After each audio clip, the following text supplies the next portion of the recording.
Hello guys, how are you all? Welcome back to my channel. So, today we are gonna see, what if Quirk-less Izuku becomes a boxer and goes to UA High School, Izuku x Momo, part 3. So before we start, go check out the author of this fanfic, Somerandomguyonline, link is in the description, also subscribe to our channel, and like this video, so let's begin the video. As soon as President Mick gave them the go-ahead, Izuku had to take a step to the right as a massive glacier of ice formed where he once stood. Izuku broke out into a full sprint to avoid another wave that came at him, running in to close the distance from Todoroki. "You can't beat Midoriya," he yelled. Izuku slammed his fist into a wave of ice, sprinting forward and jumping to avoid a second. "Come on, show me an opening." Izuku thought as he started to weave left and right to avoid the storm of ice that was launched at him.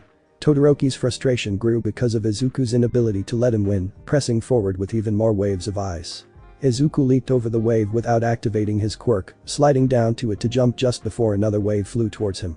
Izuku then slammed his right fist into the back of Todoroki's head with a jolt haymaker, making the boy stumble forward before he landed, turning quickly with a squeak of his shoes as he delivered a cross that made the dual-quirked boy tumble backwards. He got up with a growl as Izuku stood there, still ready to kick his ass.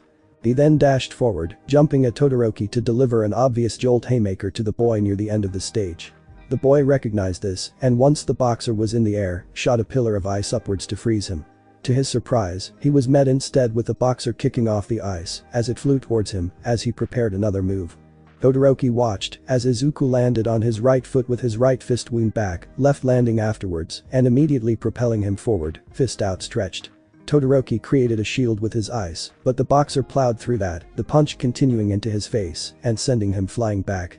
Todoroki stopped himself from flying off the edge with a small wall of ice, but only had the time to create another in front of him as Izuku was already closing back in. "Todoroki is being tossed like a ragdoll," President Mick stated. In the stands. "Bet him, Midori," Mina yelled, excited by the fight. "Midori?" Momo asked. "What? It fits," the pink-skinned girl responded. "True," Momo said. She then stood up and placed her hands over her mouth. "Win, Izuku," Momo yelled, getting a grin from both Kirishima and Mina. "Back with the battle." "Midori, why aren't you using your quirk?" Todoroki growled as the boxer's eyes narrowed. He launched another wave of ice at Izuku, though they were starting to appear in slower intervals. "I refuse to give my all towards you until you decide to do the same for me. Show me your fire, Todoroki-kun," Izuku screamed, eyes shadowed by his hair as he swarmed the boy again. Todoroki was about to use yet another ice attack, but realized he was almost at the temperature limit for his ice half. As a result of his hesitation, he was forced to take a powerful combo of blows from the boxer, each one delivered with the same strength he had used on the concrete wall earlier. "Shut up," Todoroki yelled after he was pushed back, quickly flinging an ice pillar forward that slammed into Izuku's face.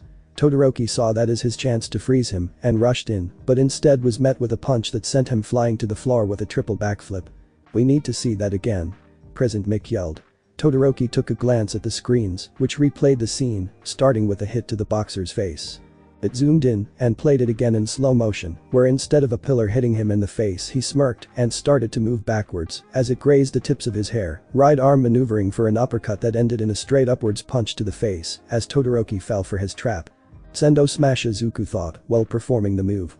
He played me like a damn fool," Todoroki thought after viewing the replay, teeth clenching in anger as he stood up. "Use your fire, Todoroki-kun. I know that you would have been able to get me in that moment had you used it. Why are you so insistent on me using his quirk? Did my father pay you off?" Todoroki asked, shivering from quirk overuse. "Let me respond to your question with another. Why do you continue to put minimum effort into this festival?" Izuku asked. "What are you talking about?" Todoroki said. He fired off another wave of ice that Izuku dodged, stomping his foot with enough force to make even Todoroki himself freeze to listen. "Everyone's trying their hardest to win, and yet you insist on defeating everyone without even using your full power. What the fuck kind of person are you to do that?" Izuku suddenly yelled, his enraged words gathering the full attention of the audience and his opponent. "So many people are expecting great things from our class, and I don't want to send the wrong idea to them. I cannot show them that we pride ourselves on fighting with minimal effort. As a fighter, I refuse to let anyone deny their full potential over a grudge, especially when you try to throw my personal life away for your own gain. I refuse to lose to you if you won't even use your full power. I've told you, I will never use his power," Todoroki yelled back. Izuku snarled, and he threw a set of hooks at the opponent, head jerking left and right violently with each hit. "It's your power, Todoroki." Izuku yelled, his final attack sending Todoroki straight to the floor. Todoroki's eyes widened, recalling Izuku's words from the earlier break. "His punches are making my vision swirl, but there's more on the line than just the victory. Forget the proposal. Forget Endeavor's training. All I need to focus on is defeating you first," he thought. He felt his left side start blazing with fire, and Izuku saw the burning red tidal wave flowing off of his skin, as if it was a cloak of fire. "That's what I was waiting for." Izuku Midoriya screamed, revealing his quirk to the public for the first time. Red lines formed across his skin as green lightning began to appear, radiating from his now glowing body. 8% of one for all pulsed through his body like a war drum, while the boxer was seen grinning like a madman. "Thank you, Midoriya, but this is where you lose," Todoroki said, a grin forming on his face. "So?" Endeavor roared from the stands, a grin on his face, as his hellfire exploded outwards in glee. The two fighters ignored his calls, only focusing on each other at that moment. "I'm still going to win it, just you watch." Izuku responded with a grin of his own. Todoroki unleashed a torrent of fire towards the boxer, who crouched low to just avoid the flames tickling at his tank top and skin. He dashed forward, his glowing form zooming through the flames to jump and see a large onslaught of ice that froze over most of his body. Izuku raised his free right hand and quickly brought it down to break himself free, sidestepping to dodge even more fire. A stupid yet brilliant idea flew into Izuku's mind as he waited for Todoroki to make his move. Ice flew at him, and Izuku sprinted forwards to shatter it with a left fist, continuing his charge at the boy. Once he was close, Izuku slammed his right foot into the ground, Todoroki releasing a wave of flames that he hoped would make the boxer retreat, but Izuku plowed through the flames to release a left hook to the liver that stunned Todoroki for a moment. The now shirtless boxer continued his combo by following with a right hook that made his head jerk to the right, a left cross staggering him, as Izuku hopped back with a grin.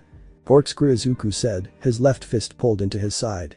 "Smash," he yelled, letting loose his blow. The fist turned as it moved through the air, one for all imbued into the punch as it landed on Todoroki's face, sending his form spiraling through the air as a small cyclone from the punch formed, pulling him with it to the edge of the arena. Todoroki was able to escape by anchoring himself to the ground with his ice, but was unprepared as Izuku followed up with a second corkscrew cross with his right that launched him away.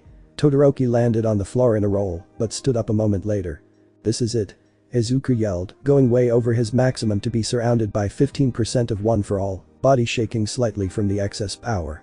Todoroki activates both sides of his quirk, a pillar of icy blue and fiery red forming as he charges towards Izuku. The boxer did the same, but as a green and red lightning bolt charged through the length of the arena, the floor beneath him crumbled away into dust and rubble.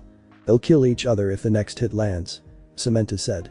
"You two need to stop," Midnight said, concrete walls and sleeping gas forming between the two who crashed through them and into each other with an earth-shattering explosion that made the entire arena, along with each and every individual inside, shake from the resulting shockwave. When the dust settled, a shadowed figure was seen rocketing through the air, spinning as he crashed against the walls of the arena with a resounding crack of the stadium wall. Izuku was seen in the center of the arena, burns and bruises across his bare chest in his familiar uppercut pose. He was panting heavily, and after a moment he dropped his purple right arm, the gloves reverting to their boxing tape form.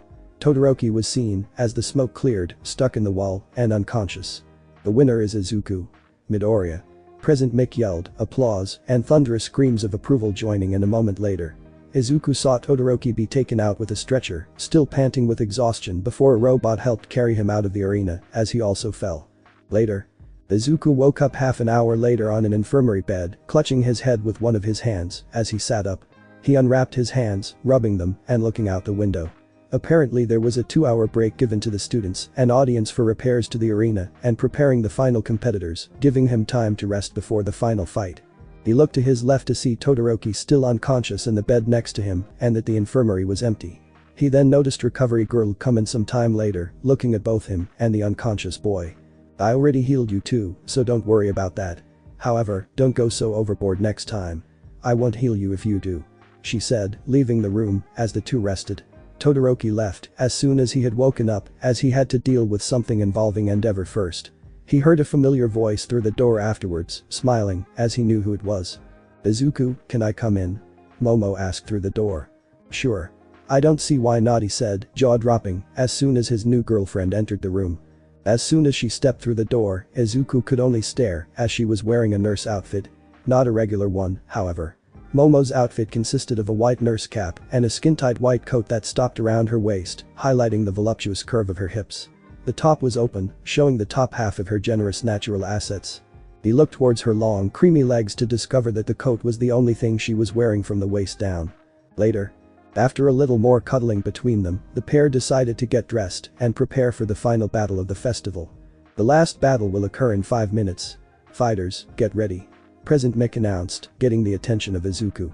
He was currently wearing Yue's tracksuit, entangling his hand with Momo's as the pair made their way to the prep room. Once there, Izuku cracked his knuckles, stretching for a minute as he let his body prepare itself for the final fight. He activated the gloves, inspecting them quickly before turning them back into tape and wrapping his hands. This is what Momo said. Yep. Izuku said. I'm fighting Kaken again. Hopefully it goes about as well as last time. Any idea of what he's gonna do? She asked. Well, knowing him, I can predict what he's gonna do. Start off with a large right swing and try to counter my counter when I neutralize his blast. Izuku said. Hopefully that's what happens. Momo said. By the way, I want to give you another good luck charm. You know I don't think you'll need one, but she started fidgeting in place and Izuku chuckled. I understand. Izuku said with a grin, pulling Momo to him for a quick kiss. Good luck, right? Right. She said, smiling. The final fight will begin in 1 minute, so both fighters make their way to the stage now. Aizawa said over the intercom, getting both to snap back to reality. I guess it's time. I'll be cheering you on. Momo said, leaving. Izuku checked his gloves one more time, slamming his fists together as he made his way to the arena. Introducing the first fighter. He's blasted his way to the top and won't stop until he's number 1. Give it up for Katsuki Bakugo.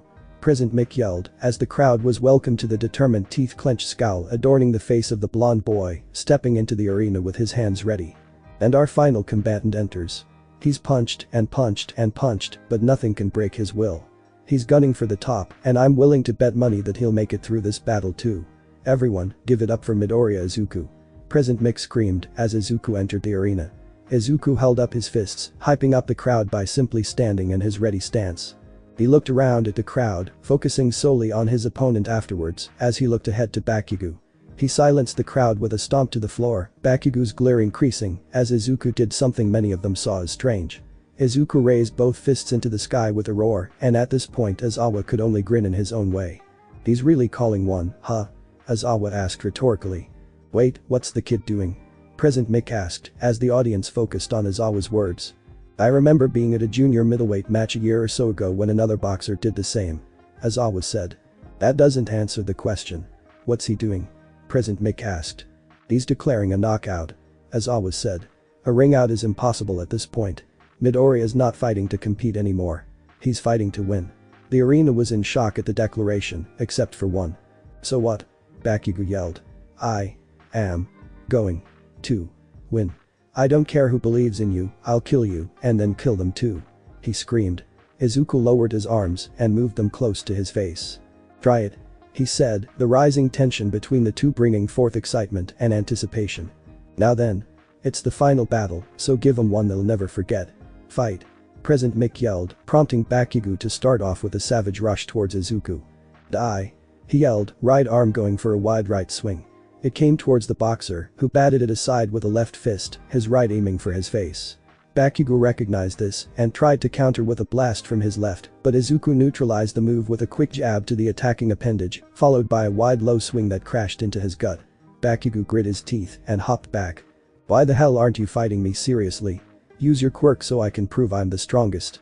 Bakugo yelled. That's not gonna happen, Kaken. I'm no longer the same Deku from our childhood. I'm stronger now, and while it may be extremely hypocritical of me to say this after fighting Todoroki-kun, I'll show you how much stronger I've become without me quirk. Izuku said. Pro boxer or not, I'm gonna make you use your shitty quirk and kick your ass Deku. He screamed. Izuku jumped to the side to dodge an explosion and jumped up to avoid another. The boxer lunged forward into a jolt haymaker, but it was dodged and an explosion appeared on his side. Izuku was pushed back with a light burn, landing with a skid. Bakugo charged him, boosting over his head at the last second, blasting his back and making him stumble. The boxer then turned, dodging a blast before ducking under a second and parrying a third by pushing aside his palm. Bakugo grew furious, boosting around Izuku in circles, blasting him every now and then as he circled him before ending the spin with an overhead blast that Izuku lunged out of the way at the last second. Izuku stood his ground upon landing, pulling back his left hand to prepare for an obvious right. "I see through your trap," Bakugo thought, focusing on the left as he rushed forwards.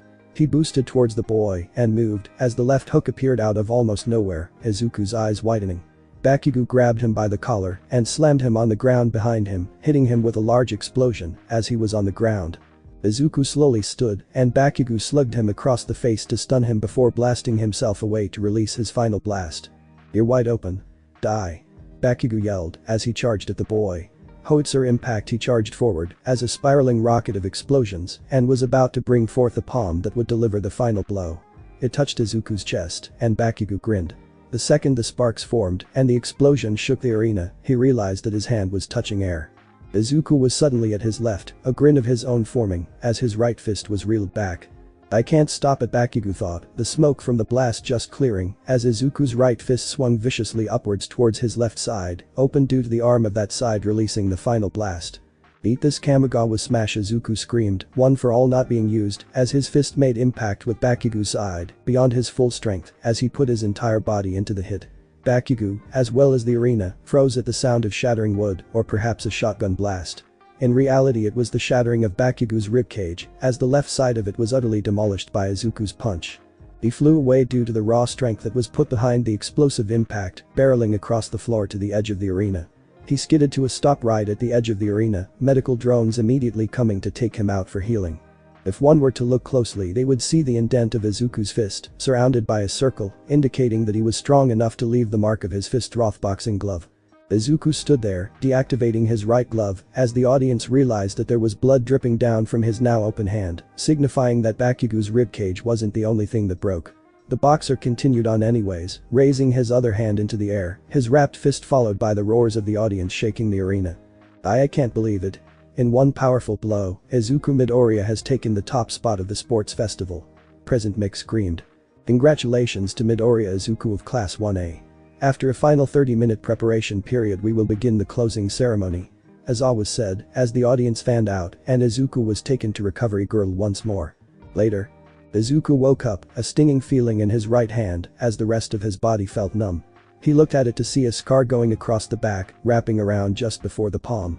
"What happened?" he asked. "You broke your hand punching your opponent. I had to operate on your hand to make sure it healed properly, but don't overuse one for all like that again," she said. "But I wasn't using one for all in that punch," Izuku said, getting Recovery Girl to freeze. "Wait, what?" Recovery Girl took a double take at his words, seeking immediate clarification. "So you're telling me you punched a boy hard enough to break your own hand without using your quirk?" she asked. "Yep," Izuku responded. "You punched him hard enough to almost completely pulverize 3 ribs and leave an indent of both your fist and glove deep enough that it reached his lungs, and you didn't use one for all at all," she was near yelled. "Yes. Is it okay?" Izuku asked, concerned about the boy's health. "He'll be fine, much like your hand. However, you'll be left with that scar in your hand, just like how he'll be left with that impact marking, since it was too deep to fully heal.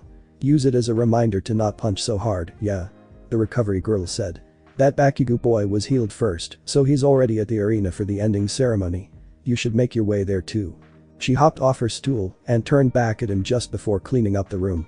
"Also, if you have sags in here again I'm making you and that Yaoi Rozu girl clean the infirmary for a week, got that?" she said, a deep blush forming on his face. "Yeah. I got it," Izuku said. "Good. Now get out," she said, and he followed her instruction, making his way to the arena again. He saw Todoroki standing at the third-place podium, his normally stoic face showing the barest remnant of a smile, as he was thinking of the words of encouragement his mother once told him before the incident. On the number 2 spot was Kakin, who was chained to a pole, a muzzle over his mouth, as his vicious screams were somewhat silenced. The number 1 spot was empty, and he jogged up to take his place upon that section, as the roars of the audience rang in the background. Now, granting out winners their rewards for their hard work, is the symbol of peace himself. "All Might," Midnight yelled, as a boom silenced the crowd. "I am here," All Might yelled, dropping from the sky to land in front of the 3, a box in his hands and a microphone attached to his Silver Age costume. "You 3 did amazingly in the festival," he said, first giving a medal to Todoroki. "Young Todoroki, you were able to go beyond and dominate early on. If you practice using both sides of your quirk, I'm sure you will become a great hero," he said, placing a medal around his neck. "Thank you, All Might," Todoroki said as the number 1 hero moved to the next. "Young Bakugo, you participated with great ferocity and competitiveness. I would say that you are on the way to being a powerful hero in the future."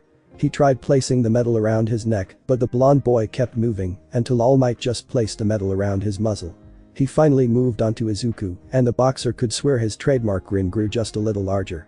"Young Midoriya, you took the festival by storm and absolutely demolished the competition during the battle tournament.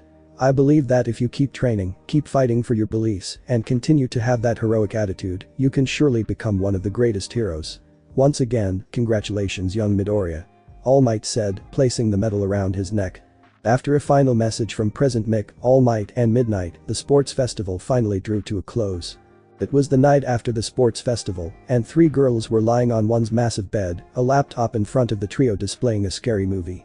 "Ha, lame. What's next? The killer's hiding out in the next room?" Mita said, having a love of making fun of cheesy horror movies. Jiru, as much of a tomboy as she was, dismissed horror movies with a passion. Sure, she had been in scarier situations in the past, with the USJ immediately coming to mind, but the rocker teen was still unable to see a horror movie at all. To her right was Momo, who had a similar thought process. The girl was creating something to hold on to, Mina looking to the side after the glow of creation entered her field of view.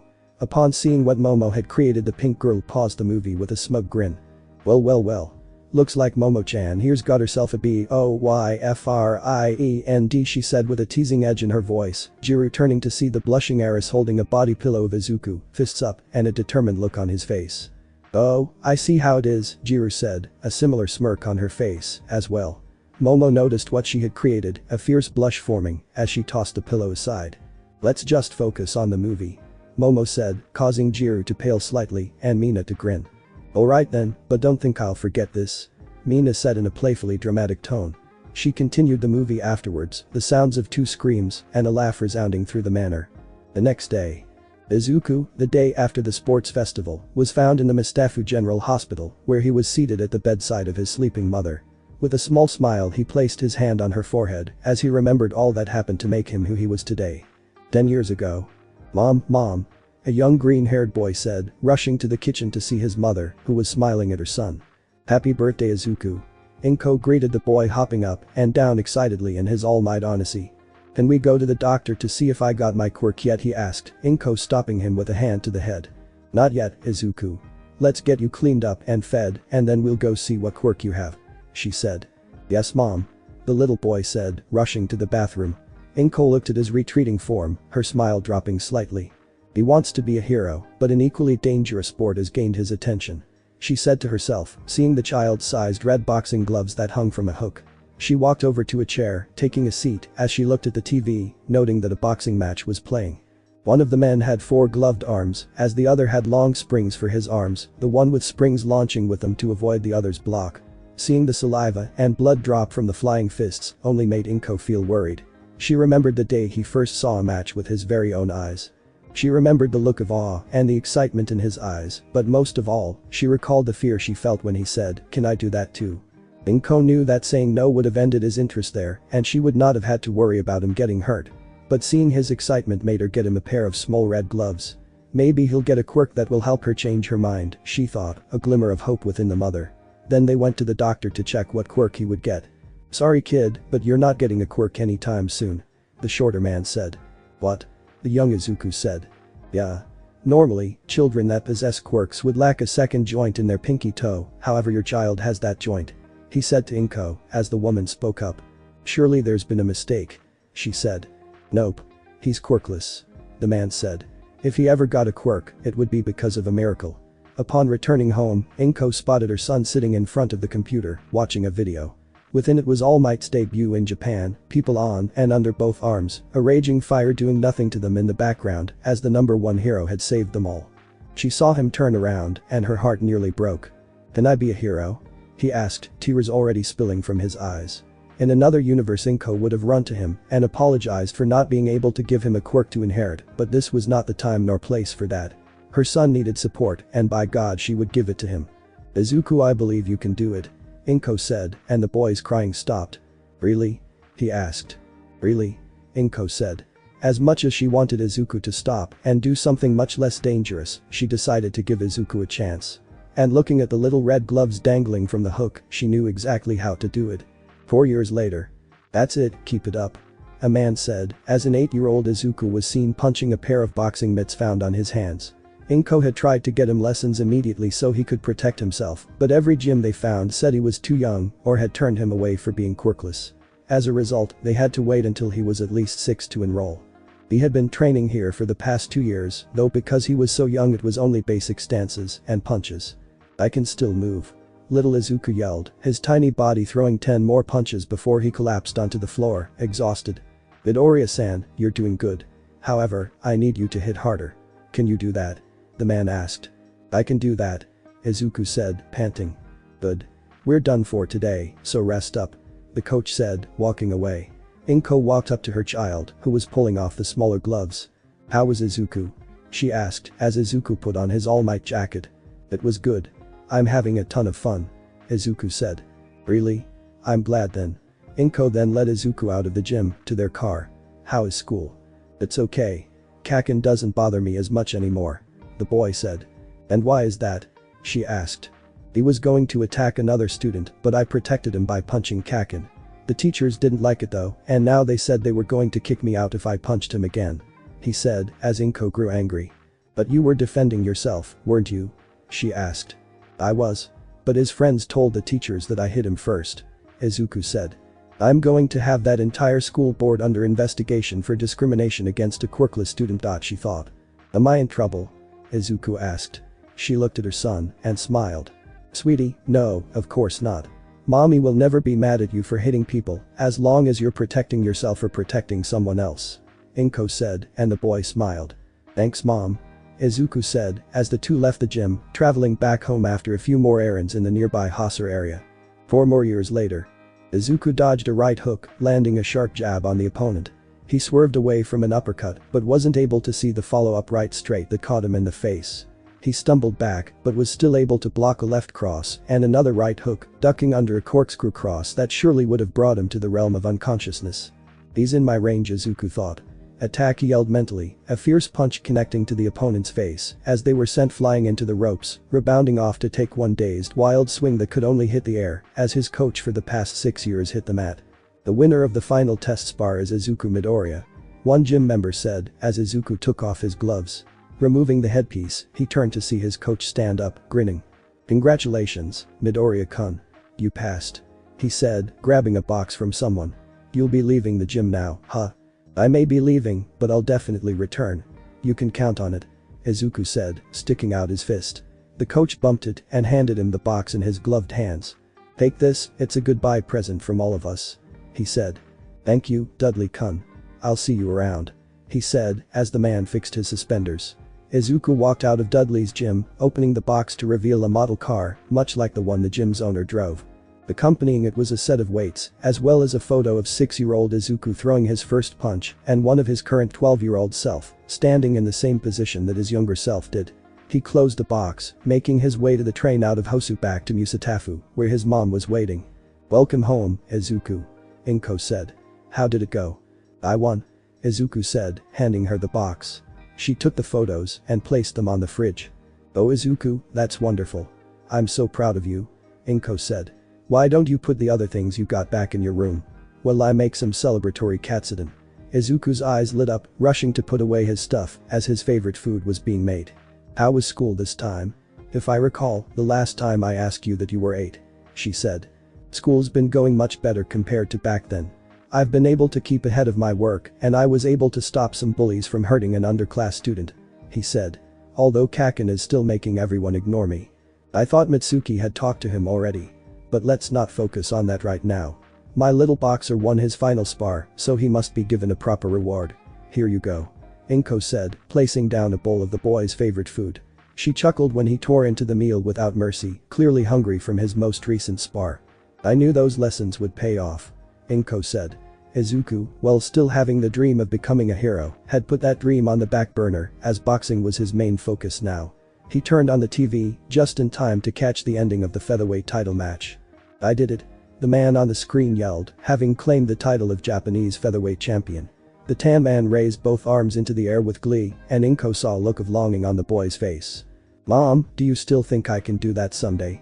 Izuku asked as she spoke her opinion on the subject to him. Boxing today is much different compared to last century. People use their quirks as if they were heroes fighting villains, and boxer mortality rates have risen because of that. Izuku, I don't want you to be a part of that death percentage. I know you want to fight, but I just don't want to see you on the news saying that you were another one of that percent. She said, prompting the boy to smile, though it did not catch up to his eyes. I understand. He responded, finishing his food.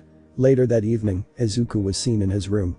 It had once been filled to the brim with All Might memorabilia, but not as much anymore, as his love of boxing had surpassed his other aspiration. His bed had a plain olive sheet, while his desk on the other side of it had a computer. To the left of the desk was a punching bag, a hook to the side revealing black training gloves. On the wall was a poster of All Might, but next to that was a poster set of the Japanese Boxing League's best, one figure being the rising junior middleweight fighter Takamura the Bear Slayer Mamoru. The boy was currently at his desk, putting down the model of the car on a shelf above the desk before taking a seat on his bed. He grabbed the weights from the box and took a good look at them. Supposedly the weight could be adjusted in the American standard system, the base being 10 pounds, but expanding to a maximum of 120 pounds each. Izuku set the pair of weights to 30 pounds each and started to simple hammer curls with each one in different hands. After about an hour he set them next to the side, retreating to the bathroom where he relished the feeling of the warm water on his skin. I understand where mom is coming from, but wouldn't fighting people, as strong as them, be beneficial? She said she supported my dream of becoming a hero and signed me up for the lessons in the first place. I won't bring up this to her for now, but I'm still going to keep these ideas in mind. He thought to himself, finishing his bath and heading to his desk, filling a notebook labeled Hero and Boxer Analysis for the Future, edition number 11. 1 year later, Mustafa Shopping District. Izuku and his mother were currently walking along, grabbing themselves some groceries. Over that time, Izuku had not talked to his mother about wanting to be a professional boxer, but still trained, as if he would be, just in case the chance was to ever arrive. As they were about to make their way out of the shopping center, Izuku noticed a man in a black trench coat and hat walking towards a lady. More specifically, he was walking by, now suddenly using her as a hostage as he suddenly wrapped his arm around her neck, a dart tip emerging from his wrist. "Nobody moves, or else she gets poisoned," the man yelled. Izuku noticed that under the hat the man had reptilian black eyes and sported a large grin on his face. The boy recognized him as the villain Devil's Fang. According to some research, his body was able to very slowly produce a poison that destroyed the person from the inside, the toxic substance flowing through the heart into the rest of the body, chipping at the immune system before shutting down the vital organs.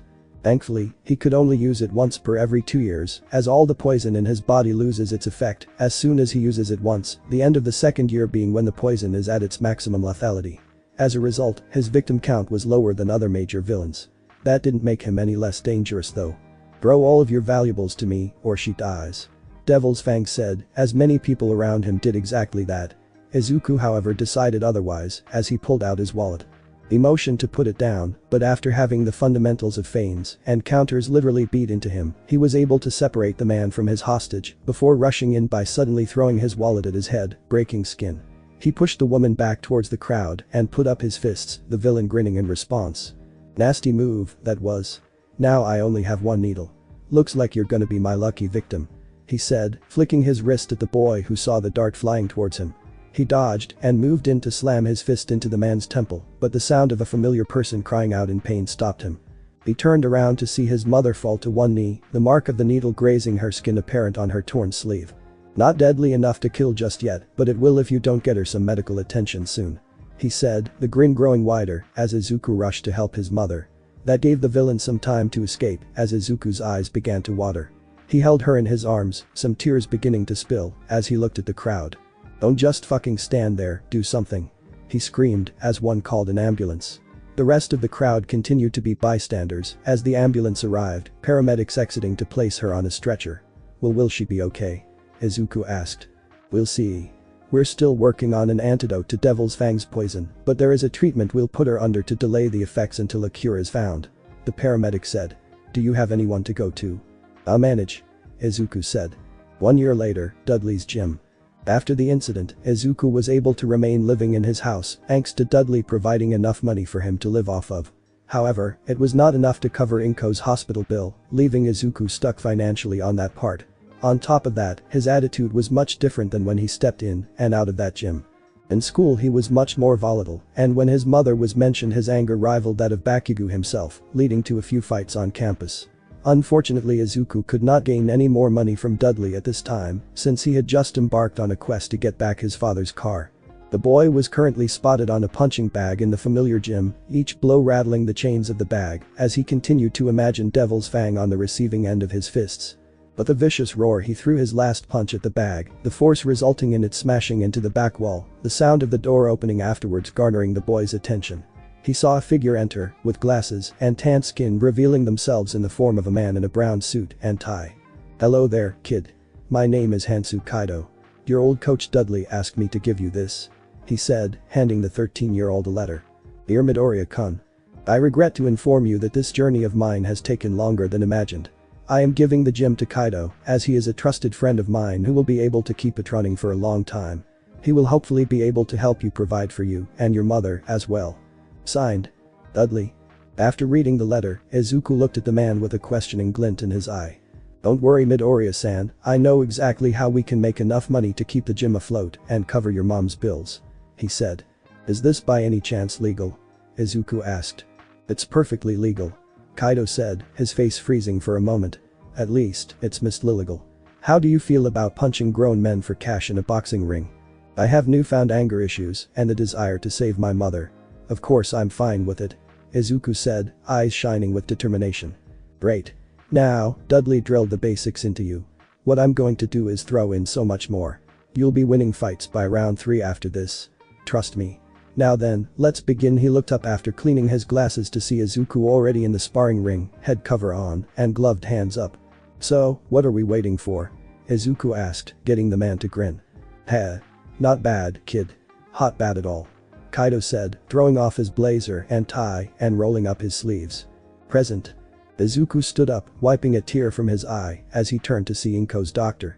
"I have good news," the doctor said. "This is the last payment for the treatment." "Oh thank goodness. And what of her health? Is she going to be okay?" Izuku asked. "Absolutely. We just synthesized a cure for the poison. The payment is so we can continue to pay the supplier of the cure to her for future victims. Hopefully now Devil's Fang victims won't have to suffer as much as she did anymore." "Thank you doctor. 1 million yen, correct?" Izuku asked, pulling out a checkbook. "Yes. Thank you Midoriya-san," he said, accepting the check. "Also, can you do me a quick favor?" he asked. "What is it?" the boxer asked. "Can I get a selfie with you? My kids are fans. They'll freak out when they see that we have a photo together." "Sure thing," Izuku said, stepping next to the man to take the picture. The doctor thanked him and left, leaving afterwards, as it was Izuku and his mother in the room once again. He noticed her moving, and after a minute she slowly opened her eyes. Inko sat up to see her son standing there, smiling at her. "Hi mom," he said. "I have good news. They have a cure." Inko tested this, and Izuku rushed towards her to envelop her in a hug. "Oh my goodness. I'm free," she said, laughing. Izuku joined her, the mother and son laughing together for the first time in ages. Once they were able to calm themselves again, Izuku spoke up. "You know, I did a little reflecting earlier, and I remembered why you didn't want either profession I asked for. Mom, I want to save people. I want to also use my talent for boxing on the professional level. I know you gave me your blessing before, but I just wanted to say." He was stopped when a hand landed on his shoulder, and he looked up to see Inko staring into his eyes. "Izuku, it's alright," she said. "No matter how much I said no, you would have found a way to do both anyways. Just promise me you won't die young. I want grandchildren, you know. Oh. That reminds me. Have you found a girlfriend yet?" Izuku's sweat dropped at the sudden change from serious to excited within his mother, noticing footsteps from behind him. The Inko stopped upon seeing a figure enter, that figure being Kaido Hansuke. "Ms. Midoriya. It's a pleasure to meet you. My name is Kaido Hansuke. I'm Izuku's trainer," he said. "What happened to Dudley-kun?" she asked. "Dudley-sensei went on a trip to retrieve something important to him. He gave the gym to Kaido-sensei," Izuku responded. "I'm just here to say you have a match coming up in 2 months from today. The weigh-in is about a week before then, and you're meeting your opponent the first day of the next month. Rest up, kid. For your internships, you're sticking with me," he said. "Wait, why?" the boy asked. "Because I wanted it to be so, that's why. Nezu already approved. Besides, All Might wanted you to meet someone while we were training. He said that person will help, and knowing him, Kaido shuddered, to Izuku's surprise. He'll definitely help. He looked back to Inko and waved. Just wanted to spread the news. Bye, kid. It was an honor to meet you, Ms. Midoriya. Kaido said, leaving. After that, Izuku left after saying goodbye to Inko and made his way home. Once there, he slept, dreaming of the day Inko was to be released so that he could introduce her to Momo. The next day, Izuku sat in class, waiting for the day to begin. Currently it was himself, Iida, and Ejiro in the room. Izuku wrote down the information he knew of the hero killer in his notebook due to hearing the news about Iida's brother as a new person entered the room. She had raven hair that swung loosely down to her lower back, and in her hands was a simple notebook. To the other two, they saw a new student, but Izuku knew better. Hey Momo. What's with the new look? He asked. Momo created a pen and wrote a response, flipping the notebook around to show him a moment later. I stayed up late watching scary movies with Jiru-chan and Mina-chan. I lost my voice from screaming so much. This morning I also woke up late because of that and had no time to dry my hair and tie it, so I rushed to the train. Was what was written on her notebook as Izuku chuckled. I wonder how people will react to this. Alright then, let's have a good day, Komi-san. He said teasingly, getting Momo to blush quietly. After a few more minutes, the arrival of the rest of the class and some entranced stares towards Momo, class had begun. Congratulations to those who won in the sports festival.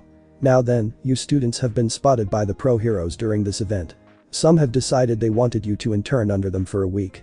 The following chart shows how many recommendations each student has gained over the course of the festival. As always said, pulling up the chart. On it were the student names in number order, each one with a bar extending to the right with a number of recommendations each student had earned. Izuku looked at the list and saw that Momo had earned about 200, while others like Todoroki, Bakugo, and himself had earned about 1000. Oh, and by the way, your trainer told me about your internship, Midoriya. You're good. As always said, as Izuku nodded. What does he mean? Momo wrote. I'm interning with my trainer. It's kinda important since I also have a match coming up. So technically I'm doing an internship, but also not. Time management and all that. Izuku said, making her nod, then tilt her head. Yes, I'll get you tickets. Ashido-chan and Kirishima-san too. He said, watching them stare at him intensely from behind her. A fist pumped at the news, causing Izuku to chuckle. He then looked at Momo and smiled. Momo, would you like to go on a date later? He asked. She didn't need to write anything since the excited wide eyes and nodding head gave it away. I'll take that as a yes. Does 5 o'clock work with you? He asked. She nodded. Alright then. I'll pick you up at 5. Izuku said. With a smile she pecked him on the cheek, class resuming a moment later. Now that you've seen your amount of potential internships, there is another step that is extremely important that I brought someone else to aid with. As always said, as Midnight entered the room. Hero names. A hero needs a name to be identified by when out in the world. It can be flashy, catchy, exciting. But most of all, it must be what you desire to be. She said, let's begin. The students were handed whiteboards, and one by one they walked up to write their hero names. Many were exciting or worked well with their personalities, such as Tsuyu becoming Froppy and Uraraka becoming Uravity, while others not so much. 2 examples being Mina trying to be called Alien Queen, ended with her pouting and being named Pinky, as well as Bakugo's attempts at being Lord Explosion Murder ending with Ground Zero due to possible issues with the former. After those problems were sorted out and the rest chose their names, it was finally Izuku's turn. What do I choose? Izuku asked himself. I have an idea, but wait, I think this will work, he thought, quickly writing his final decision on the board, walking up to the class. As you know, I am a boxer. At the same time, I desire to be a hero. I wanted a name that could encompass both of my desires and therefore made this my hero name. He flipped the board and on it was his hero name and tagline. Knockout. The boxing hero. I like it. Midnight yelled, along with Izuku's friends. The boy took a seat as Izawa went over some statements about the internships, then dismissed the class for the day. At that, Izuku made his way home, preparing himself for a date with Momo. Later, Izuku was seen at the door of the Aoirozu Manor, ready to take his lovely girlfriend on a date. Currently he was wearing an open black jacket over a white t-shirt and red flannel, dark blue jeans, and his red sneakers finishing off the outfit. He had his hand wraps in his pants pocket, one of his hands being in his jacket pocket. He knocked on the door, being met with someone who was not Momo. This person was a man roughly twice his height, a black suit and tie worn on his form. He had glasses that covered his eyes due to the glare, short black hair, and stubble on his chin. Who are you, and why are you here? The man asked. My name is Izuku Midoriya, and the boy was stopped by a hand shooting out for a handshake by the man. Well, why didn't you say so? Come in, come in. Me and my wife and I are fans. He said, the glint fading in place of excited black eyes. He then took the boy into the manor, a grin present as he did so. He immediately entered into a large room, a familiar staircase leading to the door that marked Momo's room. To the left was the door to the rest of the giant manor, Izuku being guided to a couch in the center of the entrance. So, what brings you here to our humble abode? The man asked. Well, I'm here for date, he said, making the man freeze. Are you by any chance dating my daughter? He asked. Izuku started to sweat at that before deciding to tell the truth and nodded. At that the man, rather than be the overprotective father Izuku thought he would be, walked up to him and pat him on the back. Good job, boy. My daughter actually found a good boyfriend, he said. Wait, I thought you would be mad or something, Izuku said. And why would I be? My daughter is a strong woman who can take care of herself. And if she can't, the man who makes a living by punching the ever-loving crap out of people can. Do you understand my thought process? He asked as the boxer nodded. Good. Now then, let me not interrupt any further. Momo, your boyfriend's here. He yelled as a crash was heard from her room. A minute later, she rushed out of her door and Izuku's jaw dropped. At the top of the stairs was Momo in an outfit that screamed beautiful to him. She was currently wearing a white blouse that hugged her figure nicely, along with a brown skirt that trailed to her knees, starting just below her bust, and black flats to finish off the look. Her hair was down much like the school day, and around her cat-like black eyes was a very small hint of purple eyeliner. She walked down the stairs, coughing slightly due to her lost voice. Momo, you look stunning, he said, prompting the girl to blush. He then revealed his other hand, a bouquet of flowers present that made the girl smile, taking it happily. She quickly disappeared to place them in a vase with water, returning with a notebook. Are you ready to go? She wrote. Sure, Izuku said as she walked out the door. He was about to follow, but was stopped by a hand on his shoulder. Now then, my boy. Take this. Yayoi Rozu's father whispered, handing him a box. Izuku looked at the box, blushing heavily when he realized that it was a box of condoms. I know scaring you won't stop you two from being young hormonal teens, Lord knows her mother does too with the whole box of pills, but I just want to make sure that my daughter doesn't become a teen mom. If that happens, there will be punishment. He said, his arm suddenly becoming a naval cannon the same color as his skin. It reverted back to a regular hand and he patted Izuku on the back.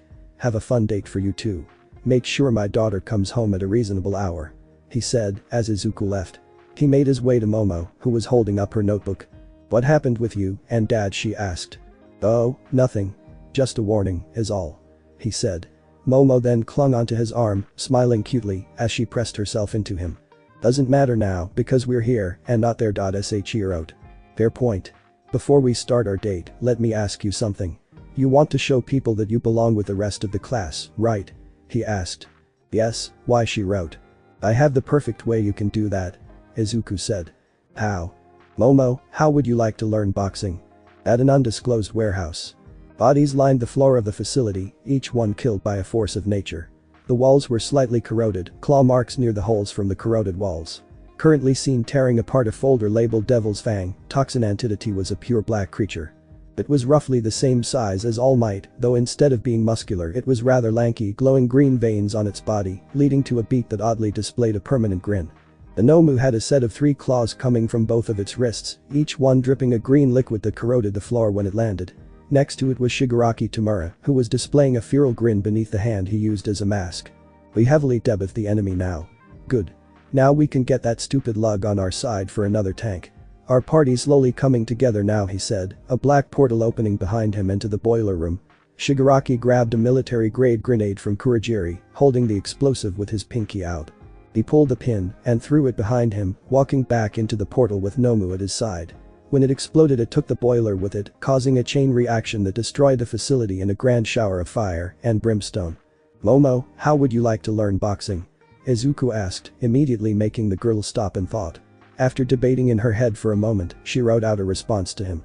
I will let you know later, but let us enjoy our date first. She wrote, clinging to his arm after he read a response. That's fair. Alright. Where do you want to go first? Izuku asked. As they walked, Momo pointed towards an arcade, where Izuku smiled. Wanna go there?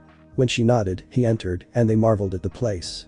The building was 3 stories of arcade machines, claw games, and much more, and Momo almost immediately found one that interested her. She walked up to it and Izuku followed her to see what she was intrigued about. "Let's see the Prince of Brawlers," Izuku asked Momo, looking at the large arcade machine with excitement. The screen was easily as tall as Izuku and as wide as Shoji with arms extended both ways. "My father introduced me to this as a child as a way for us to bond more and relax between studying molecular formulas. This game is a childhood memory to me." She had written. Izuku paid for the necessary tokens to play, slotting them in the machine. "Alright Momo, show me what you can do," Izuku said, prompting Momo to smirk in response. 1 minute later. Buster Wolf. KO. Izuku was staring at the screen with wide eyes due to Momo absolutely thrashing him. As soon as the counter started she gave him no chance to breathe, completely destroying him in both rounds of the match. "How fun." Momo wrote down a look of excitement on her face. Izuku was currently looking at his hands, wondering if slightly killing his fingers with all the punching was a good idea. He then heard a faint growl from his right, turning to see Momo hiding her reddened face behind her notebook. "Would you like some food?" Izuku asked, as Momo nodded. They took a seat, ordered some food for each other, and talked. They discussed the recent schoolwork, the sports festival, and some things about themselves. Momo learned of Izuku's love of Katsuden, as well as his collection of notebooks filled with boxer stats and heroes, as well as analyses of their own class, and some of 1B, as well.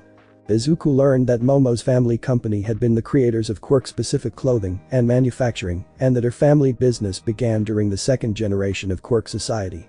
After that, their food arrived, the two still chatting as they ate and enjoyed being in the presence of the other. After that, Izuku and Momo follow him to a nearby park where the confused girl is led to the pond. Once there, Izuku took a deep breath. "Why don't you take a seat?" Izuku asked. Momo nodded and followed his instructions, taking a seat on a nearby bench as Izuku sat down next to her. "Momo, thank you for this," Izuku said, to her confusion. "I'm saying this because Kaken never let me." Realizing his slip-up caused Izuku to swear to himself for a moment, quickly covering his mouth as she reacted. "What does that mean? What does he have to do with anything?" she asked. "I've said too much," the boxer responded. "It's just like the sports festival. During the cavalry battle you said that's a first when I willingly joined you. What happened?" she wrote again, hoping to finally get an answer from him. "Let's just say being a late bloomer wasn't the best growing up." "Late bloomer?" Momo inquired. "My quirk didn't really come in until much later in my life. Until then I was seen as quirkless by everyone I knew." "That sounds like it wasn't the most pleasant experience." "It wasn't all bad. After I got some boxing lessons it went from physical violence to just plain isolation. And to be honest, I think I preferred the violence, if only because then people paid attention to me." "And what does Bakugo-san have to do with any of this?" "That I'm not comfortable with talking about it now. Sorry." Izuku apologized, an unknown emotion in his eyes caught by the girl. At the end of his explanation Momo put her notebook down and Izuku could hear the faint sound of a raspy voice in the wind. "Could you repeat that?" he asked, seeing Momo's lips move.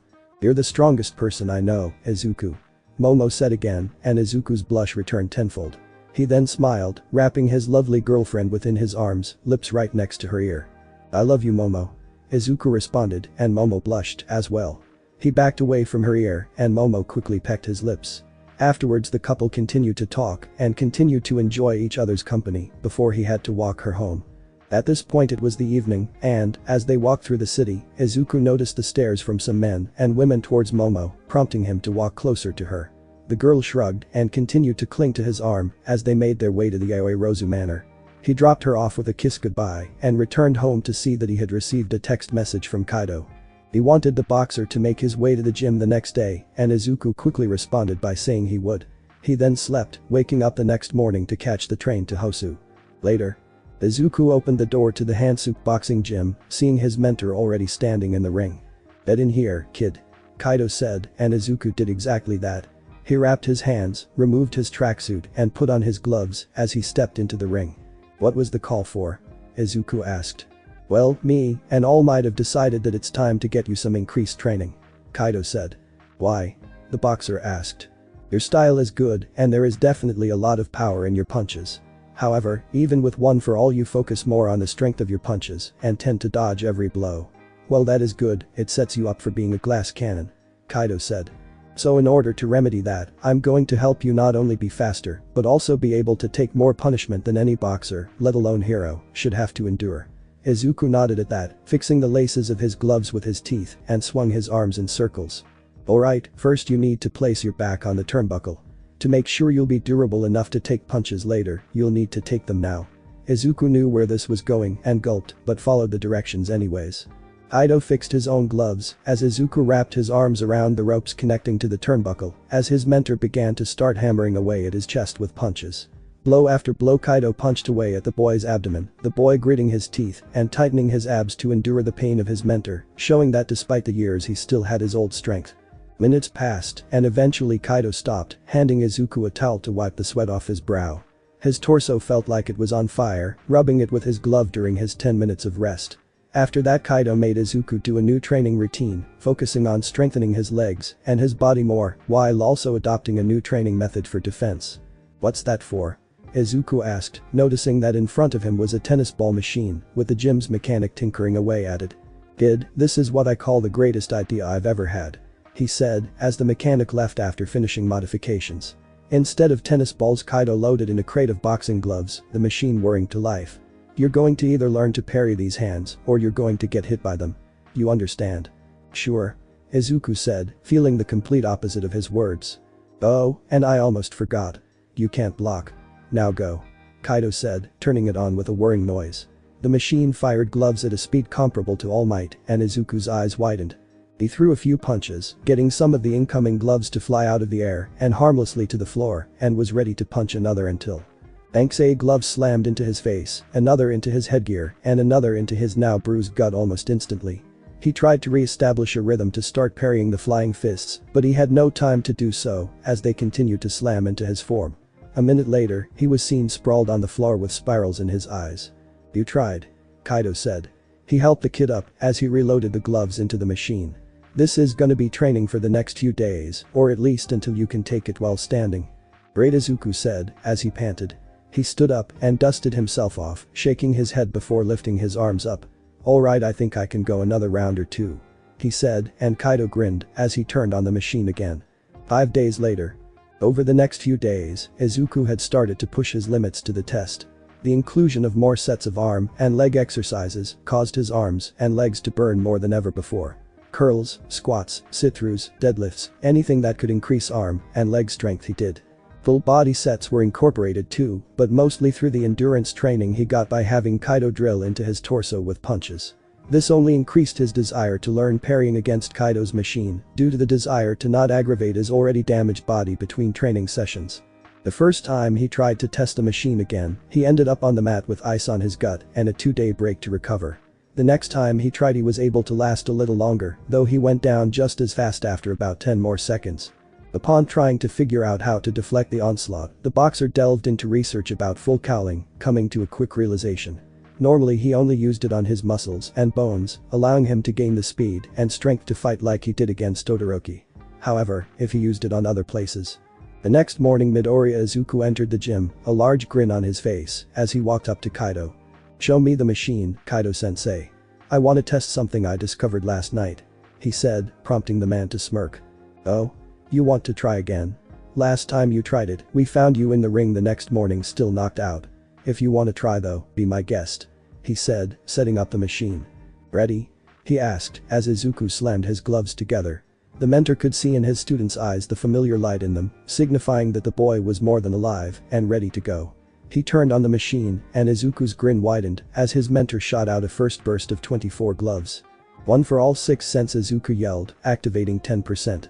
Kaido noticed that his pupils were glowing a brighter emerald green than when he normally used that percentage of power, as well as the fact that some of the veins around his eyes were glowing with the same power his body did. Next thing he caught was that the boy's pupils started to zoom towards each and every glove in almost an instant. After the eye movements ended, Kaido saw Izuku's shoulders begin to move and suddenly the gloves that were shot began to pop out of the air. About 10 seconds later, every glove that was shot was now on the floor due to a blur of rapid movements parrying each and every one. "How are you doing that?" Kaido asked, genuinely astonished at the speed at which Izuku was able to adapt to the new training. "Well, I'm actually using one for all in more places than before," Izuku explained. "Normally my bodily strength and movements are increased, but my reaction time only improves through training. However, by using my quirk in small percents on my eyes and my brain, it allows me to increase my processing and reaction speed just enough to see everything in slow motion." At the same time, I activate full cowl on myself to move, as if I was moving normally while everything else is slowed. Izuku explained. He then lifted his arms, and Kaido saw his test punches, running some calculations, as he used his quirk to discover that Izuku's boosted punching speed was at a solid 101 km per hour, 63 miles per hour, and that instead of just focusing speed on his arms, he was launching regular jabs with the speed of one for all, as if he was just punching normally. Kaido shot another volley of gloves at Izuku, who parried them all with fists blurring towards the flying volley, deflecting them until the machine ran empty once more. Izuku stood there afterwards with a grin on his face and some sweat on his forehead, deactivating his power to suddenly fall onto the mat. Kaido ran up to him, and Izuku chuckled as he panted on the floor. It works, but the drawback is a complete loss of energy, so that my body can readjust to not being boosted with one for all. Izuku took a few deep breaths, and Kaido picked him up to seat him on a bench. You've grown far more than I thought in the span of a few days. Kaido said. I honestly want to know. How do you do it, kid? What keeps you going? Remember what I said when All Might offered me one for all? Izuku asked, getting a nod from Kaido. I want more than anything to become a hero. I may have been blessed with you and Dudley's help training me in boxing, but being quirkless, I still have to work harder than anyone else to achieve this goal. That, and the desire to protect Momo, are what allows me to break my limits and always try to go beyond.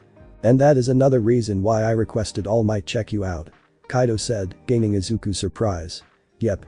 His ex-sidekick was pushing for another UA student to be his successor, but seeing your determination in our training to catch up gave me another reason to want to suggest you to him to fulfill that role instead. Anyways, now that sappy stuff out of the way, let's get you rested up. It's gonna take way more than 5 days for the effects of the training to kick in. In the meantime, maybe try practicing that new ability of yours out. You're doing great, kid. Kaido said. Izuku nodded and drank some water as he pulled out his phone. He looked through his list of numbers, and once he found Momo's he pressed the call. After a few moments, he heard her voice respond. Izuku? She asked. It's me. He replied. How's your internship going so far? He asked. It's much more different than I expected. Momo said. How so? We're just doing commercials and advertising, for instance. Look what they did to my hair, she said, sending him a picture. On it was herself smiling awkwardly towards the camera, her hair normal, except for the end of her front bang ending in a spiral, and the usual puff of her ponytail was turned into a giant spiral, as well. It's actually kinda cute. However, I prefer your normal hairstyle. Izuku said, and Momo agreed. As do I, thankfully. This will only last for another commercial shoot or two. On another note, what was that offer you talked to me about learning boxing before? She asked. Oh yeah, that. You see, I wanted you to learn because of a line of thought I had. Care to listen? She said yes, and he took a deep breath. I know you have a quick mind and a powerful quirk revolving around that. But what if an enemy doesn't give you time to think? You'll still need some time to create a weapon, but if you know more hand-to-hand combat, then that particular weakness is removed. He explained. That is a fairly good point, Izuku. I will let you know in the future if I accept. Momo said. That's great. I'll see you soon. He said. After he heard Momo's goodbye, she hung up the call, and Izuku put away his phone. He stood up, put away his gear, and moved to the door. By the way, Kaido called, prompting Izuku to turn around. You got this from UA. Kaido said, handing him a large case. Get here around 6 p.m. tomorrow, and put that on when you get here. All Might said we should start you on patrolling. Izuku's grin from earlier returned and made one appear on Kaido's face, as well. Got it? He said, leaving the gym. The next day, Kaido stood in the sparring ring, waiting for the kid to return. He was currently reading an article about the hero killer showing up in Hosu, and sighed. Of all the times to be in Hosu, it had to be the one where the kid was patrolling. Kaido said to himself, hearing the door open. Once it did, Kaido was surprised.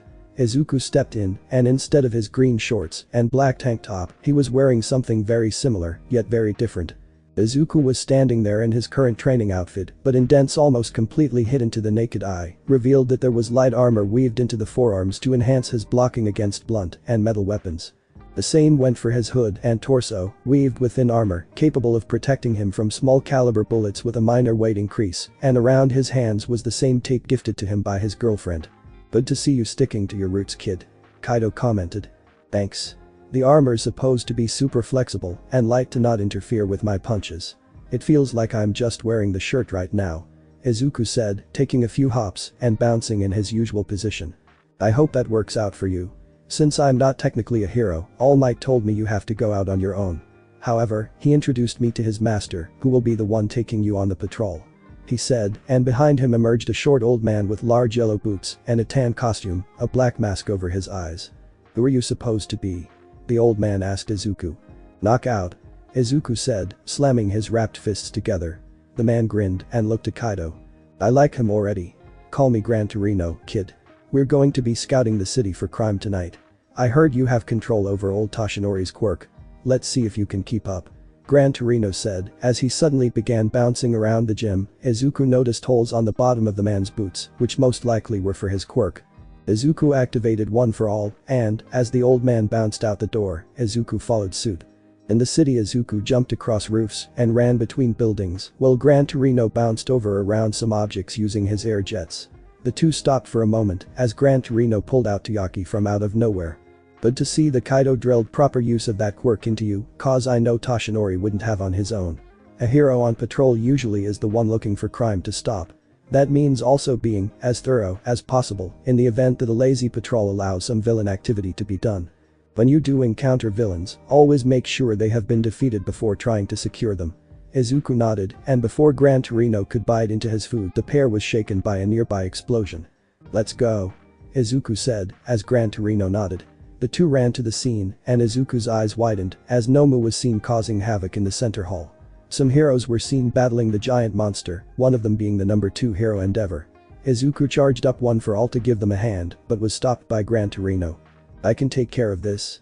Search the area and make sure there aren't any civilians around. He yelled, and Izuku nodded. He jumped onto a rooftop, quickly scanning the alleyways to make sure they were all clear until the glint of a metal object caught his attention. He stood over the edge of the roof to see the hero killer Stain and his classmate Iida on the floor underneath his foot. Stain looked as though he was going to kill him if the sword he was raising wasn't enough of a hint. Before he could bring it down on the boy, Izuku jumped off the walls onto the floor and shot forward to push Stain away with a hard left to the face. Midoriya-sen, why are you here? Iida said, a blade still stuck in his left arm. Izuku also saw the hero native propped up against the wall and turned to Iida. I saw the hero killer about to strike you and had to act. I can't just ignore you and him about to die.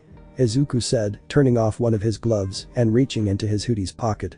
After all, isn't butting into other people's business the essence of being a hero? Wise words, let us see if you can back them up. Stain said, walking towards him with sword in hand. Hero killer Stain, I will defeat you and protect these two who need me. Izuku said, raising his now gloved fists. Spoken like a true hero.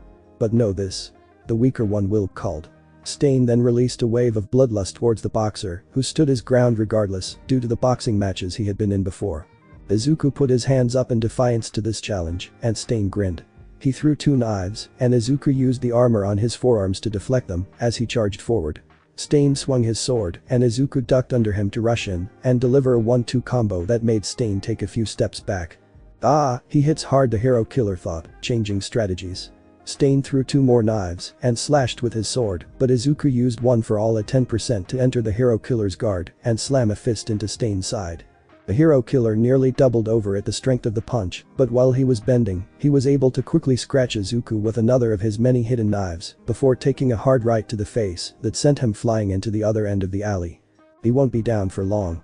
Iida-kun, hold on for a moment so I can help remove the Izuku's words were suddenly interrupted by a pulsing feeling in his body before the boxer fell to the ground. Looking to the side revealed the silhouette of the hero killer limping forward, his blade loosely held in his right hand while his left was holding where he was punched. That cough was extra powerful. Combined with your beliefs towards heroism, there is worth in keeping you alive. Stain said, looking at the immobile boxer. You have the words of a true hero and the actions to back up what you say. Unfortunately, I cannot say the same for your friend. I swore on the name of Ingenium that I would be the one to defeat you for my brother. Iida said. Then tell me what hero serves only for revenge? Stain asked, making the boy close his mouth. Look over there. Stain pointed to the injured native still propped against the wall. From my observations, you have a speed-type quirk. Why did you not simply save him and escape? It was because you are consumed by revenge. It's heroes like you that ruin the title. I will bring back that title to its former glory through my crusade. If not me, then who will? He said, raising his blade over Iida's back. Goodbye, Ingenium. No, it can't end like this. Come on, Izuku, move! Izuku screamed in his head, body unable to follow his pleas as the blade was being brought down. Just before it made contact with the student, it suddenly flew out of his hand. Izuku looked to the entrance of the alleyway to see Todoroki, who was holding his phone in his hand. "Next time you're in a pinch, at least tell us the scenario, and not just the location," Todoroki said. "At least I could split from my father because of this." Todoroki Shoto, the son of the greatest fake of them all, Stain growled, raising his blade. "Die." He sprinted forward towards the boy, who in retaliation, launched a wave of fire that made the man retreat. Izuku smiled at the sight of Todoroki finally using his fire, returning to his attempts to move, as Todoroki was the only one who could defend them for now. Stain threw a set of knives that Todoroki blocked by creating a wall of ice, immediately sending a wave of it towards the villain. Stain kicked off one of the alley walls to barrel towards Todoroki, throwing a knife, while the boy retaliated with another wave of fire. Todoroki began to move forward, ice and fire beginning to build up as he prepared to incapacitate Stain. Stain charged forward, Todoroki launching fire to keep him away, but the villain was able to quickly dash to the other side of the boy, one of his many knives in his hands with a small drop of his blood. The boy then left his left side with a small cut and then his quirk deactivated as he suddenly fell to the floor. Stain began to take slow steps towards him with his sword in hand until suddenly he was sent back by a fist to the face. "Wait, I can move again," Izuku said. Izuku had been planning to rush Stain as soon as he could move again, but did not realize that he had been freed of Stalin's ability until after his body unconsciously enacted the move he was planning. "Wait, why can't I?" the hero asked, as well as Iida. They listed off their blood types, learning that Izuku's was O, and thanks to that he had an idea. "What if his quirk is related to blood type?" Izuku concluded, getting the man to grin. "That is correct. By ingesting blood I can immobilize a person, the time depending on their blood type," Stain said. "Not that it matters much.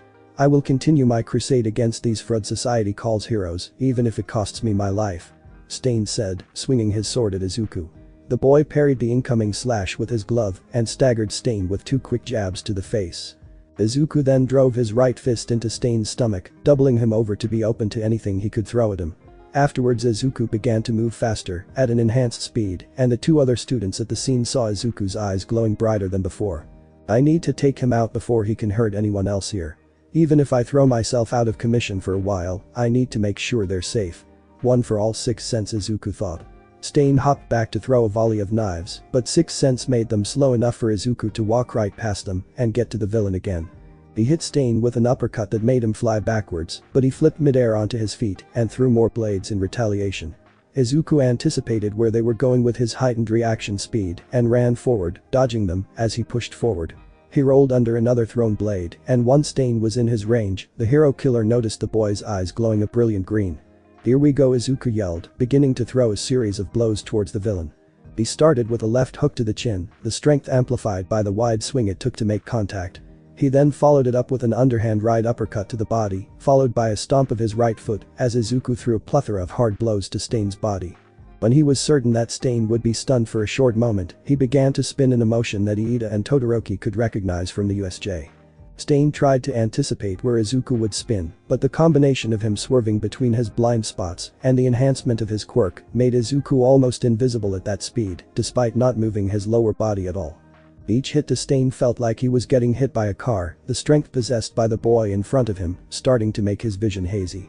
When Izuku delivered his last blow, Stain was able to break free due to recognizing the speed of his blows, hopping back to recover as Iida was hurt again.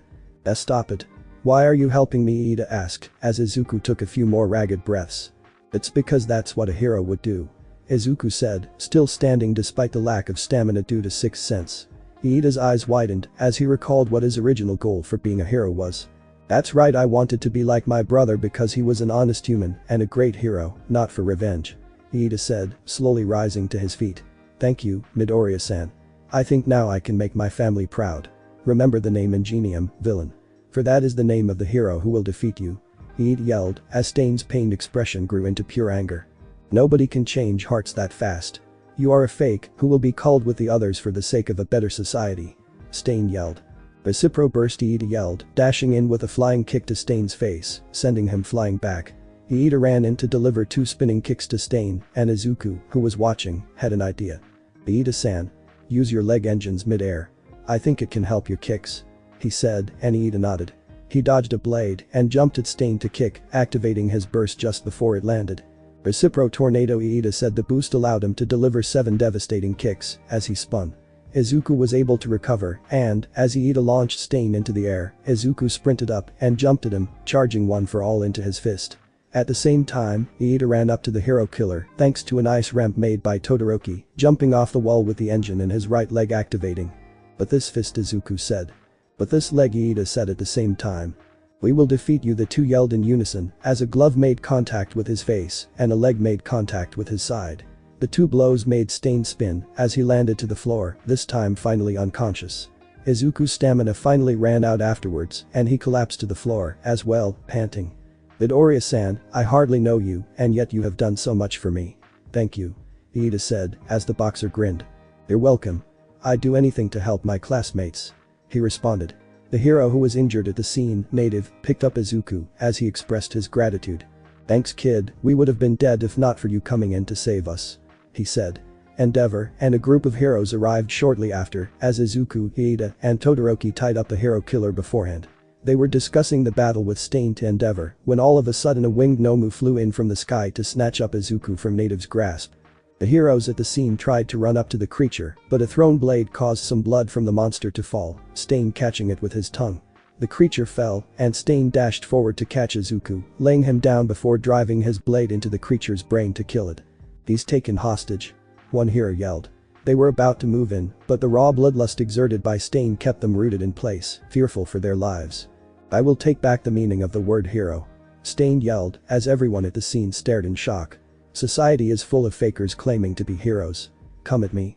Hi's the only one worthy enough to kill me. All Might is worthy. He yelled, and before he finished his message, Izuku heard one last thing. This kid is worthy as well, and then, there was silence. The aura of hostility was gone, and Stain still stood there. He fell unconscious on his feet. Another hero noticed. The kids were taken to the hospital, where their wounds were treated. Later, the three sat on their hospital beds, where the chief of police was standing in front of the three boys. Now children, you are aware of what the quirk usage laws are, correct? He asked, as the three boys nodded. It is illegal to use your quirk outside of any designated occupation or without permission from a figure of higher authority. Izuku said. However, the hero Gran Torino gave me permission to check the area, and that statement is vague enough for the law to allow me to use my quirk without repercussion, as I can argue it as a simple miscommunication or a minor misdemeanor at worst. That is a very valid argument, Midoriya-san. I may let that slide, but hear me out first. If the public gained the knowledge that 3 children fought the hero killer without supervision, I fear an uproar would result, as well as you 3 being targeted for being able to take him down. This all just to make sure you 3 do not accumulate any more consequences than your physical ones. Then why didn't you say that earlier? Todoroki asked. We accept. Iida said, Izuku nodding in response. For the record, while the public should never know about your encounter, we in law enforcement would like to give you our sincerest gratitude. The hero killer has been evading us for quite a while, and I'm happy that he's finally able to face the consequences of his actions. The chief walked away with a woof as Iida stood up and turned to face his 2 classmates. I'm sorry I had to involve you in my struggle for revenge. I wanted to be a hero to make my brother proud but became consumed by hatred. Thanks to you, I'm able to see that revenge is not the proper way. Thank you. He said. It also appears that my left arm is slightly paralyzed and some surgery is needed to fix it. Then why not just ask the staff to fix it? Izuku asked. I want to use it as a sign. He said. I want it to be a message to myself about what it truly means to be a hero. Iida-san, I'm sure that you'll make a great hero in the future. Izuku said. He was then noticing the sound of his phone going off, Todoroki looking at him questioningly at his ringtone choice. Is that the Punch-Out theme? He asked. Yep. Izuku said, answering the phone. On the other end was Momo, sounding like she was extremely worried. Izuku, are you alright? I heard you were at the hospital. She said. I'm fine, just a run-in with the hero killer is all. He said. Just a run-in with the hero killer, you're lucky to be alive, Izuku. She said. I know. I'm doing fine now, and I'll be back by tomorrow. Izuku said. Fine. Just next time be more descriptive when you send messages to the entire class. Or make it a meme. At least then I know you're not fighting for your life and just messing around instead. She said. Sure. I'll see you soon. Bye.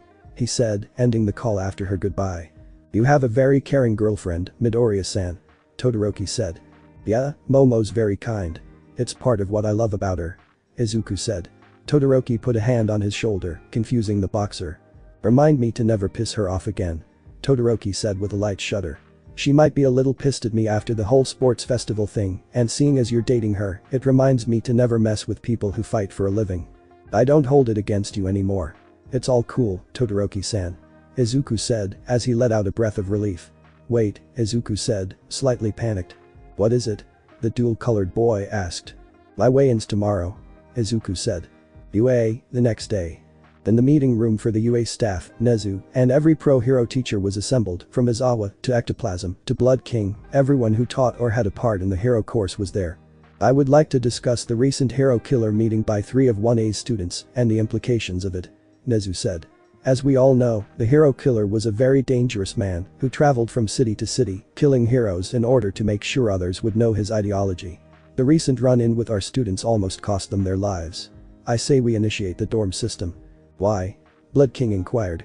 We have received rumors from our spies in the underworld that the hero killer joined the League of Villains before meeting the children. On top of that, Izuku Midoriya was just saved from abduction by a Nomu, similar to the one from the USJ incident. This is no coincidence. I feel as though the students are in danger, and that with that danger they will be the main targets, possibly to make a statement from the League. By placing them into dorms, we can protect them from villain attacks and keep a closer watch on our students. I know they can defend themselves, but if he is involved, then this is a necessary decision to make. Nezu explained. I agree. Midnight said. Yeah. Present Mick yelled. My class has not been targeted, but I don't want to take any chances. I agree with the dorms. Blood King said. The rest of the teachers began to agree as well, and Nezu shared his final thoughts. Now that we have this in effect, I say we do this after the match of Midoriya Izuku that is coming soon. Nezu said. We all deserve a break due to incidents like the USJ, and this could also show us how far the boy with dual professions has progressed ever since he walked through that gate. I'm in. I was actually gonna suggest we do that, but you already have that covered, Present Mick said. Who's buying tickets? I can use some of the school budget for that. Consider it a staff team building exercise. Nezu said. But that the day finally ended, the next bringing relief to many, such as the heroes of Hosu, and inspiration for others, such as a certain blonde schoolgirl and her scarred companion. However, for one Midoriya Izuku, the next day would mark the beginning of another battle, and another step towards the battle for the belt and the champion who holds it. Thanks for watching my video, and make sure to check out the author of this fanfic, link is in the description. See you next time, till then sayonara.